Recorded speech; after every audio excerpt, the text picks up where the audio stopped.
Hello everyone, Radhe Radhe. कैसे हैं आप लोग? आई होप आप लोग बहुत अच्छे होंगे और अपने आने वाले एग्जाम्स की प्रिपरेशन बहुत अच्छे से कर रहे होंगे।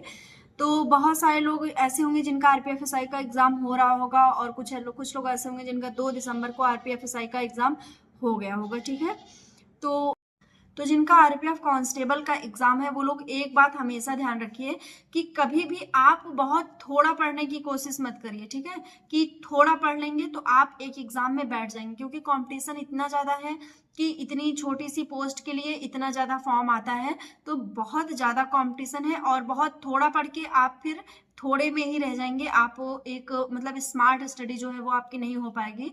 तो आप फिर एक मतलब सक्सेस की जो है जब मतलब उससे दूर हो जाएंगे, आप नहीं हो पाएंगे। ये बात किसी को ऐसे डायरेक्टली नहीं बोली जा रही है, ये चीज सही है।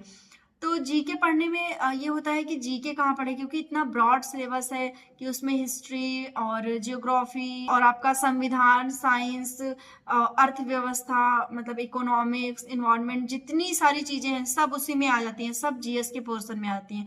और सब एक ब्रॉड ब्रॉड हिस्ट्री है कि तो वो इतना ज्यादा बड़ा है, जियोग्राफी है तो वो इतना ज्यादा बड़ा है, मतलब हर चीजें एक अच्छे अच्छे लेवल में है, उसको आपको अच्छे से पढ़ना पड़ेगा। तो क्योंकि आरपीएफ एसआई का या फिर आरपीएफ कांस्टेबल का ऐसा एग्जाम होता है जिसमें आपको अच्छे से पढ़ना पड़ेगा जीएस, कि कौन सा क्वेश्चन कहाँ से आ जाएगा। ये नहीं है कि आपने यूपी जीके ज्यादा पढ़ ली, या फिर आप जैसे यूपी लेखपाल का होता है एग्जाम या यूपी कांस्टेबल का, तो कहते हैं यूपी जीके ज्यादा पढ़ो। हालांकि इस बार क्या हुआ है कि यूपी जीके सबने बहुत अच्छे से पढ़ा था, मैंने खुद बहुत अच्छे से पढ़ा था, लेकिन इस बार कांस्टेबल के एग्जाम में यूपी जीके का क्वेश्चन ही नहीं आया। ठीक है, तो ये कंडीशन थी। तो जीके पढ़ने के लिए हमेशा कोशिश करिए कि आप वन लाइनर चीजों को स्किप कर दीजिए, कि आपको वन लाइनर नहीं पढ़ना है। वन लाइनर पढ़ना बहुत टफ होता है। ठीक है, बहुत लोग को लगता है कि वन लाइनर पढ़ना इजी होता है, कि हम वन लाइनर पढ़ लेंगे तो हम बहुत अच्छा स्कोर कर लेंगे, या फिर वन लाइनर से हमारी चीजें लर्न हो जाएंगी बहुत अच्छा। बिल्कुल नहीं, ये एक धोखा है कि आप वन लाइनर पढ़ रहे हैं तो आपका बहुत अच्छा कंप्लीट हो जाएगा। बिल्कुल भी नहीं होगा।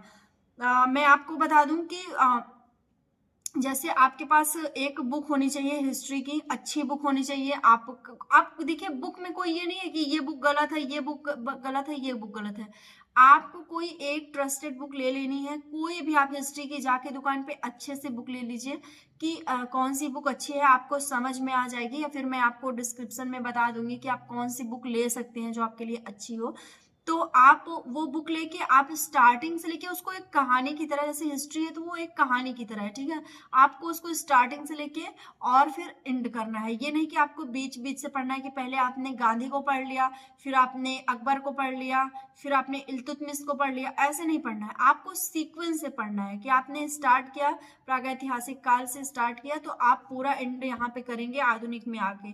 इस तरह से जब आप पढ़ेंगे कि प्राचीन पढ़ेंगे, फिर मेडुअल पढ़ेंगे, फिर मॉडर्न पढ़ेंगे, तो जब इस तरह से आप क्रम में चलेंगे तो चीजें आप एक बार में ज्यादा से ज्यादा कैप्चर कर पाएंगे। ठीक है, कोई भी बुक आप एक बार में पढ़ के उसको कैप्चर नहीं कर पाएंगे जब तक आप उसका लगभग 32 बार रिवीजन नहीं करते हैं। ये एक मतलब साइंटिफिक कह सकते हैं कि ये एक सर्वे में है कि कोई भी बुक आप ज्यादा से ज्यादा कब कैप्चर कर लेंगे, जब आप 32 बार रिवीजन उसका करेंगे। 32 बार का रिवीजन मतलब आप समझ रहे हैं कि अगर जैसे मेरे पास ये एक बुक है, ये एक बुक है मेरे पास, तो इसका 32 बार मुझे अगर रिवीजन मैं करूंगी मन से, तन से, धन से, ठीक है, तो मैं ज्यादा से ज्यादा इसमें कैप्चर कर पाऊंगी। एक बार में मैं थोड़ा कैप्चर कर पाऊंगी। और आप हमेशा देखेंगे कि अगर आपने एक पेज पढ़ लिया है, आप उसमें बहुत गहराई से पढ़ेंगे तो फिर आप उसमें नए नए क्वेश्चन निकाल पाएंगे।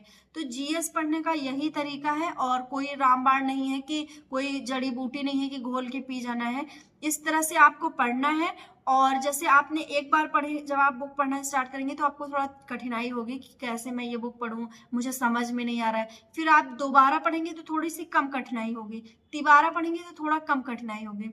तो इस तरह से जीके जो है वो पढ़ा जाता है, यही जीके पढ़ने का यही मेथड है। और कोई तरीका नहीं है जीके का कि आप वन लाइनर पढ़ के, तो फिर बहुत रेयर है और बहुत लकीली हैं वो लोग जो मतलब वन लाइनर पढ़ के और कोई एग्जाम क्वालिफाई कर लेते हैं। ठीक है, वन लाइनर पढ़ के मैं तो बिल्कुल नहीं कर पाई हूँ आज तक, क्योंकि मैंने जितने भी एग्जाम दिए, मैंने जब डीप में पढ़ा था, चीजें बुक से पढ़ा था, तो मैंने एग्जाम दिया था, तो उसी से मेरा जो है जीके जो है वो ठीक ठाक हुआ था। सेम यही प्रोसेस आपको हिस्ट्री के साथ करना है, सेम यही ज्योग्राफी के साथ, सेम यही पॉलिटिक्स के पॉलिटी के साथ सेम है, इकोनॉमिक्स के साथ, हर एक सब्जेक्ट को आपको ऐसे ही पढ़ना है, तब आपका जीके बहुत अच्छा हो पाएगा।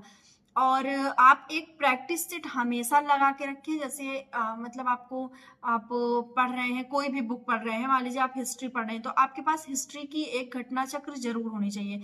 इससे क्या होगा कि आप क्वेश्चन प्रैक्टिस करेंगे कि किस तरह के क्वेश्चन प्रीवियस ईयर में पूछे गए हैं इस चैप्टर से। मान लीजिए आपने 1857 की क्रांति पढ़ी, ठीक है, आपने बुक में अच्छे से थ्योरी उसकी पढ़ ली। उसके बाद जब आपके पास प्रैक्टिस सेट रहेगा उसका, जैसे घटना चक्र में सीरियल वाइज रहता है, चैप्टर वाइज उसमें प्रैक्टिस रहते हैं प्रीवियस ईयर क्वेश्चन, तो जब उसमें आप उठा के उसको देखेंगे तो आपको समझ में आएगा कि कौन कौन से क्वेश्चन बनते हैं, किस तरह से क्वेश्चन बनते हैं, कहाँ कहाँ से बनते हैं, किस टॉपिक को उठा के ज़्यादा क्वेश्चन बनते हैं, या प्रीवियस ईयर में चाहे वो बड़े एग्जाम में हो या छोटे एग्जाम में हो, किस तरह के क्वेश्चन उसमें बने हैं। ठीक है, तो आपको ये चीज अगर आप प्रैक्टिस करेंगे तो क्वेश्चन भी आपको लर्न होते जाएंगे, आंसर भी लर्न होता जाएगा, और आपका जो है वो चैप्टर कंप्लीट भी होता जाएगा। तो ये तरीका आप लोग जरूर अपनाइएगा। आप लोग को ये पर्सनली मैं सजेस्ट करूंगी कि ये तरीका आप लोग जरूर से जरूर अपनाइएगा। और जिनका भी आने वाले दिनों में एग्जाम है, चाहे एनटीपीसी हो या लेखपाल हो या फिर आरपीएफ कांस्टेबल का भी एग्जाम होगा बहुत लोग का भी, या आने वाले दिनों में यूपीएसआई का एग्जाम है, यूपी कांस्टेबल एग्जाम है, ये सारे होंगे ही अभी इस 2025 में भी हो सकते हैं ये सारे एग्जाम। तो अगर अभी से आप ये मेथड अपनाते हैं तो आप डेफिनेटली बहुत अच्छा स्कोर करेंगे, नो डाउट आप बहुत अच्छा स्कोर करेंगे। ठीक है, आपको आपका मतलब आपके अंदर कॉन्फिडेंस आएगा।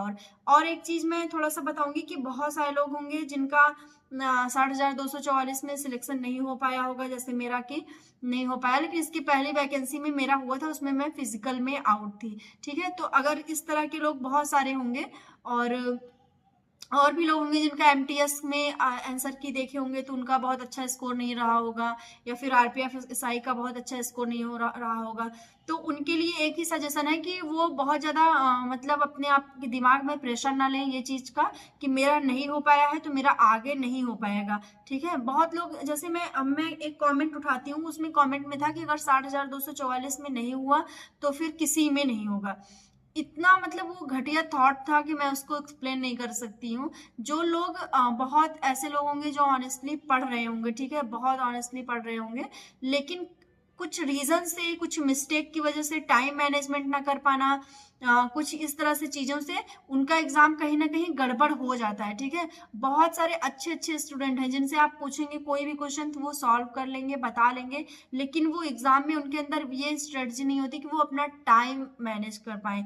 ये मेरे मतलब जान पहचान में ही ऐसे एक दो स्टूडेंट हैं जो टाइम मैनेजमेंट नहीं कर पाते, और खासकर एसएससी और आरपीएफ वाले, रेलवे वाले, इन दोनों में तो टाइम मैनेजमेंट का बहुत ज्यादा खेल होता है। एसएससी के स्टूडेंट में भी टाइम मैनेजमेंट का बहुत खेल होता है कि कैसे वो क्वेश्चन को सॉल्व करते हैं, कितने स्मार्ट तरीके से। ठीक है, तो मतलब निराश नहीं होना है, अभी बहुत सारे एग्जाम है, बस आपको इस तरह से पढ़ना है कि ज्यादा से ज्यादा चीजों को आप कैप्चर करके चलें और आपको ये अंदर कॉन्फिडेंस आए। ठीक है, भूगोल वगैरह है, जैसे आप उसको अगर मतलब स्टेप बाय स्टेप पढ़ेंगे, चैप्टर वाइज जब पढ़ेंगे ना, तो आपको बहुत ज्यादा अच्छा लगेगा। ये मेरा एक्सपीरियंस रहा है कि आपको बहुत अच्छा लगेगा जब आपको लगेगा कि आप एकदम फेक चीज नहीं पढ़ रहे हैं, रियल चीज पढ़ रहे हैं, कि आपके अर्थ पे कैसी चीजें हैं, या कैसे कैसे पर्वत हैं, या कैसे कैसे ज्वालामुखी है, या कितने कितने घूमने के स्थान है, कितने मतलब सारी चीजें,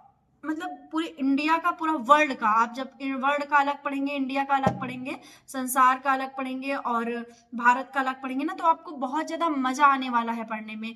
आपको बिल्कुल वन लाइनर में आपको मजा नहीं आएगा। वन लाइनर में आपने चलो पढ़ लिया कि हाँ ठीक है कि ये वाला बंदरगाह यहाँ पे है, ठीक है, आपने मान लीजिए पढ़ लिया वन लाइनर में, लेकिन जब आप उसको पूरी बुक में पढ़ेंगे तो आप जब पढ़ेंगे तो बहुत सारे आपके पास रहेगा, आप सब उसको पढ़ते जाएंगे कि ये चीज ऐसे है, ये चीज ऐसे ऐसे, मतलब एक मैप बनता जाएगा। ठीक है, वन लाइनर में वो मजा नहीं आता, वो कॉन्फिडेंस नहीं आता। तो आप लोग को आई होप ये सजेशन समझ में आया होगा। ये मैं कोशिश करूंगी कि और थोड़ा सा एक्सप्लेन करके समझाना चाहूँ आपको, और बुक ले आके मैं आप लोग को समझाऊं, मैं बहुत कोशिश करूंगी उसके लिए, मैं यूपीएसआई को टारगेट करके। तो अभी के लिए फिलहाल इतना ही, और चैनल पे नए हैं तो प्लीज़ चैनल को सब्सक्राइब कर दीजिएगा, लाइक कर दीजिएगा, और जिनके लिए भी ये वीडियो थोड़ी सी भी लाभ में हो उनको ये वीडियो शेयर कर दीजिएगा, ठीक है। Thank you, bye, take care.